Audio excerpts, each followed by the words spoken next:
Welcome to the Daily Boogie.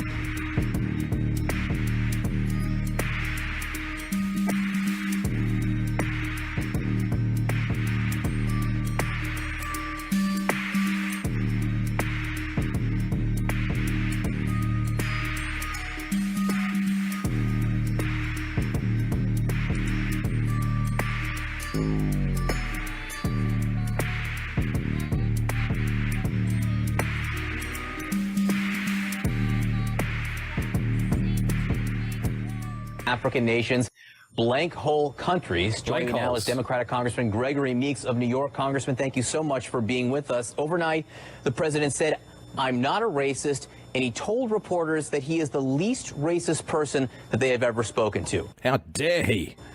Is that correct? That's a joke. Look, how do you judge whether a person is a Come on, Mr. Meeks, if it was a joke, you'd be laughing, brother. racist or not? Is by their words and their actions and deeds. And clearly, if you look at the entire body of this president, going back to New York, where with the Central Park Five, but listening to all... Mrs. Mindset says they want to undermine natural law and nature to things, and the way to find those laws, reason. Yep. Well, they might do. They very well might do. I have some sympathy with that view, no doubt. You know, let me just riff with you for a second. Some people say we are where we are because they're taking individual liberty to a new fulcrum in which it turns back on itself and becomes totalitarian, because to deny that is to be a fascist or a Nazi or a bigot or what have you. It's a great paradox.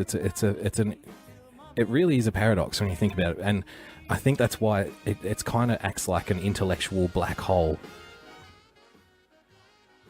because they know that you want to respect the individual, the rights of the individual, the rights of any free thinking person to pursue, you know, life, love, and happiness and all that stuff. And so they compel you through force or tyranny of the majority, social ostracism and whatnot. They compel you through that force to submit to all kinds of political, legislative, academic precepts. And if you don't, you suffer the ire of the mob, so to speak. Because, hey, it's just about the individual. You have now entered a time in the world where the collectivists in our society are the ones that say that they are the most individualist. And all of you are just bigots and hate mongers and Nazis and fascists. What will the history books say? This is embarrassing to the US. I don't want to get too down the road, but I have a tendency to think history, but 100 years from now, 200 years from now, maybe that kind of time frame, I tend to think people in the future will look back on this time, and it may be referred to as something like the collective madness of Western civilization. And we will become a statistic. Right here in our time, we will be the statistic of the future. When society reaches a certain level, it collapses in on itself.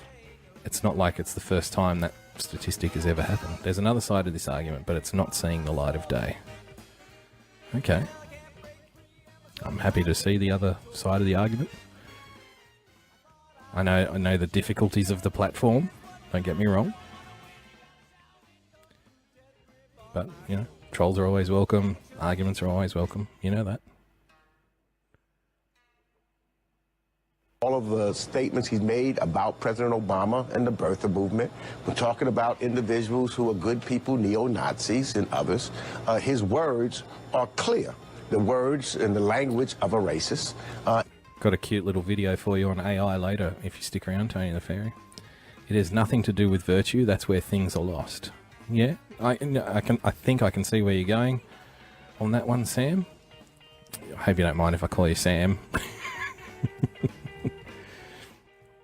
I think I see where you're going on that one. Because the tendency there is to always believe the best in other people. And people only do things for the right reasons. The best team or solutions come from the widest array of possible answers. Agree completely. Absolutely. Agree completely. Part of the issue with political correctness, Sam, as you know, is that it artificially constrains potential outcomes by placing things into two columns, allowable thought and non-allowable thought. And as any good student of philosophical history would understand, that oftentimes those things that come from the column of non-allowable thought are the very things that end up being the right thing to do. Because who wants to control allowable thought and non-allowable thought? Well, it's people who perhaps don't have many thoughts at all. This is the only way we're allowed to think, and that should be the way it stays. I'm sorry, what? I beg your pardon? Nope, this is the only way we're allowed to think. We have been enlightened since the 1960s, and that's the way we're going to stay. Well, people want to put their hands on their hips and point and shame in an effort to elevate. Okay. Could well be true. Could well be true. Themselves, and that pisses people off. Yes, name and shame. Ginny Lee, thanks for joining us. No, I hear what you're saying, Sam. I hear what you're saying. Your argument, I imagine, would have sympathy with most. And then if you look at the actions of what he was taking back, what he wants to take us back to, you know, in his very words says, let's make America great again. Well, what period of time was he talking to even during the campaign? When we had racists that were leading the way in this. Just an interesting little side note I've noticed. People take umbrage with the line, make America great again. Oh, well, what part of history is he referring to here? And I would say yes, but people were saying hope and change 8 years ago, and it's like, well, what part of America are you trying to change from? You see, it's just rhetorical ping pong. It doesn't really mean anything. But behind it, there is some logic behind protecting outliers. There's just a practical limit. Yep, fair enough, Gonzo.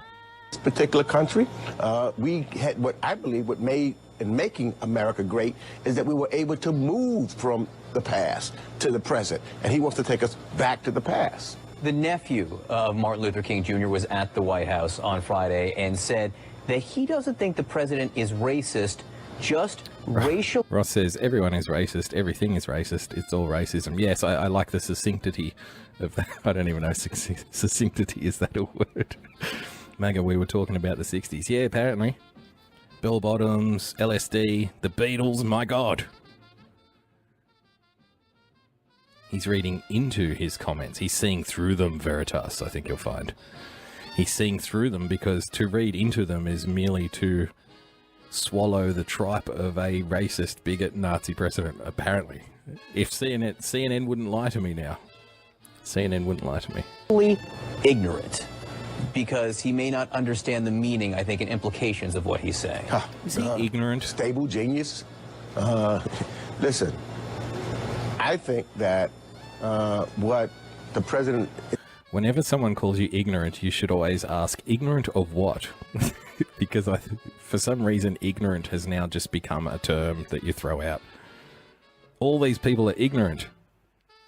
Yes, ignorant of what? What exactly are they ignorant of? Racism. Okay, thank you.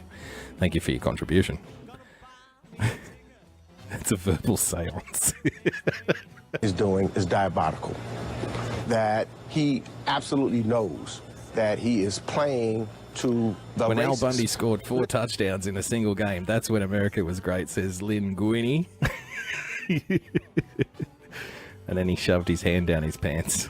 Listen, those individuals that we know who were former members of the Ku Klux Klan, they're the ones that are coming out supporting the president David in a very Spencer, big way. Stormfront all praised the president's comments last week. The question is... Stormfront, ladies and gentlemen, came out and praised the president's comments. I don't know, is it illegal to read Stormfront now? Does that make you a racist?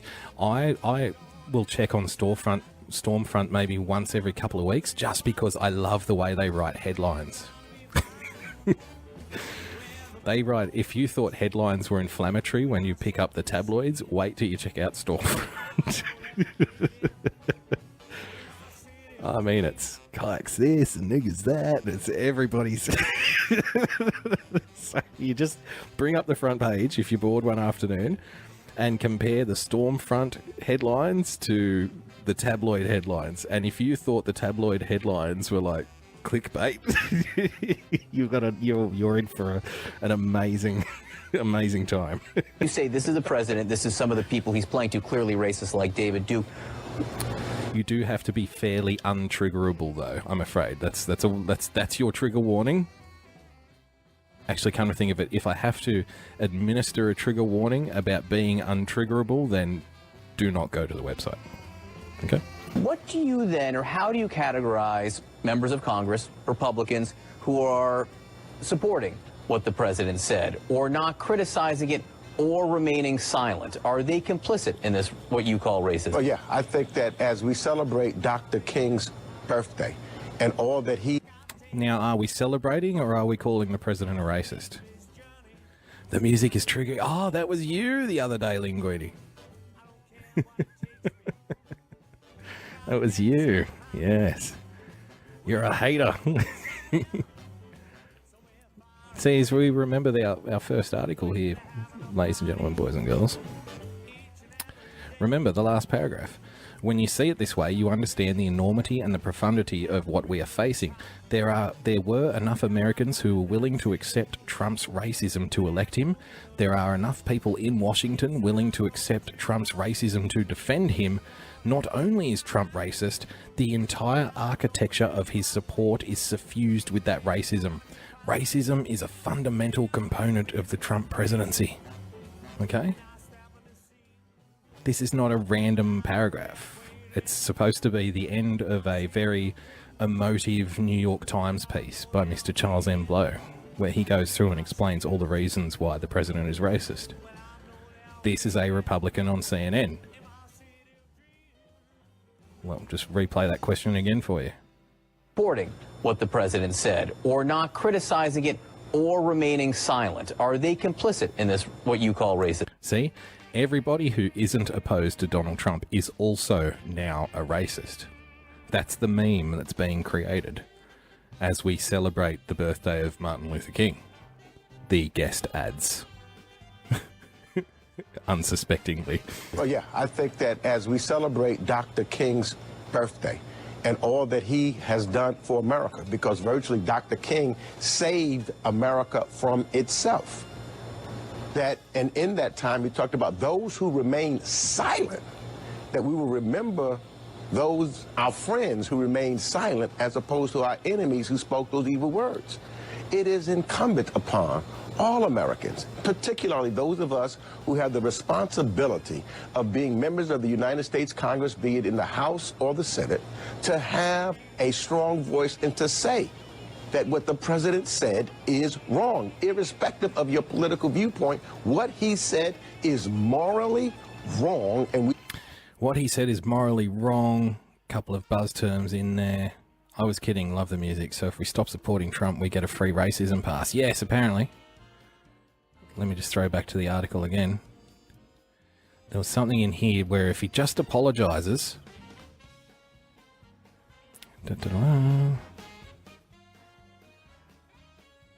It's not a stretch to say Trump is a bigot. These are just facts. Here we go. Those are just facts, supported by the proof of the words that keep coming directly from him. And when he is called out for his racism, his response is never to ameliorate his rhetoric, but to double down on it. And I'll reiterate again. As we all know, through these kinds of, these wars, these battles of social justice and racial justice, the absolute best thing you can do is apologize profusely at every opportunity. And that will make the pain of being called a racist go away. From what I'm led to believe. From what I'm led to believe. If I'm wrong, I would love to be told. But apparently, yes. If you just apologize, then it will all go away. And you need to be mindful of that. Remember, anybody who you don't even have to be a Trump supporter. If you're not prepared to stand on the front lines, the picket lines, ladies and gentlemen, and decry this evil, racist, Nazi, bigot piece of trash for what he is, then you are part of the problem. You are complicit. You are a bigot.